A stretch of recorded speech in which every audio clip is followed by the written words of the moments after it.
সাথে ছিল Shahbag press club, আমার কাছে ছবি আছে। আমি আরেকটি অনুরোধ করতে চাই আপনাদেরকে, দেশবাসীর উদ্দেশ্যে বলতে চাই, এই তারেক ইন্ডিয়ান পণ্যকে যেভাবে বাংলাদেশে সারা পৃথিবীর কাছে পরিচয় করিয়ে দিয়েছে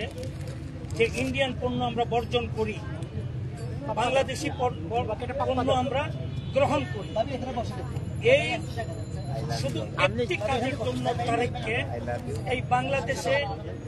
সরকারের যে কোনো ব্যাপারে তাকে কনসিডার করা জুলাই যোদ্ধা হিসেবে প্রয়োজন। আমি এটা অনুরোধ করতে চাচ্ছি আপনাদের মাধ্যমে, আমি অনুরোধ করতে চাচ্ছি আসিফ নজরুলকে, মিস্টার আসিফ নজরুল, আপনি আমাদের সাথে ছিলেন এই তারেক হচ্ছে এই শাহবাগে, এবং যেভাবে আমরা আন্দোলন করেছি, আজকে সে একটি নির্বাচন কমিশনারের সামনে একটি দলের নিবন্ধন পাওয়ার জন্য, একটু আগে আমার এক ভাই বলেছে যে রফিকুল ইসলাম আমিন, তিনি ডেস্টিনির তিনি একটি নিবন্ধন পেয়েছে। তিনি তার এই দেশে রাজনৈতিকভাবে তার অতীত ইতিহাস ঘাটলে কি অবদান আছে, তারেকের কি অবদান আছে।